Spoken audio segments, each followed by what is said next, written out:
আপনারা যারা বাগায় আসছেন আর আপনাদের যদি লোভ হয় এইগুলো জেতার জন্য, তাহলে আপনার সম্পূর্ণ ধারণা ভুল। আমার মতন আপনি যদি ফকির হতে চান তাহলে অবশ্যই আপনি ধরতে পারেন। আনছিলাম ভাই কিন্তু আমি 2000 টাকা, এখন মানিব্যাগে পড়ে আছে মাত্র 20 টাকা। আমি জানি আমার কথা আপনাদের বিশ্বাস হবে না। একদিন এই বাগার মেলায় এসে খেলে যাবেন আর আমাকে বলবেন যে বড়লোক হয়েছেন নাকি ফকির হয়েছেন। আর আমি আছি আপনাদের সাথে নুলাপুর ব্লগার। ফাইনালি আবারও কিন্তু আমরা চলে যাচ্ছি বাগায়। আর বাগায় যাওয়ার একটাই উদ্দেশ্য, সেটা হলো নতুন একটা গেম বের করছে, তো ওইটাই দেখার জন্য। আর আমরা যেদিন যাই সেদিন কিন্তু ওই গেমটা বের হয়েছিল না, সেটা হলো নতুন একটা গেম বের করছে ওই গেমটা খেলার জন্য। তো চলুন আপনাদেরকে দেখাই কোন গেমটা। এখন আমরা আছি বর্তমানে লালপুরে, আর লালপুরে এসে কিন্তু জ্যামে পড়ে গেছি।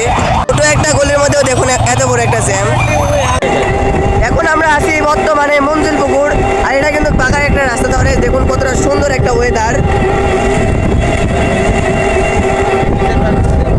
কিন্তু আমরা রাজশাহী জেলার মধ্যে ঢুকে পড়লাম, আর আমাদের পিছে কিন্তু সাইনবোর্ড টাঙানো ছিল, দেখতে পেলেন আপনারা সবাই। আমরা কিন্তু এখন ভ্যানটা জমা দিয়ে থুয়ে গেলাম। আর এই যে আমাদের নাম্বার 30, আর একটা কিন্তু ভ্যানের ডালার মধ্যে থুয়ে দিচ্ছে, যদি হারিয়ে যায় এই যে ভিডিওটা দেখাই দিব। দেন আমরা কিন্তু প্রথম দিনকার মতনই কিন্তু প্রথম গেটে কিন্তু ভিতরে প্রবেশ করছিলাম।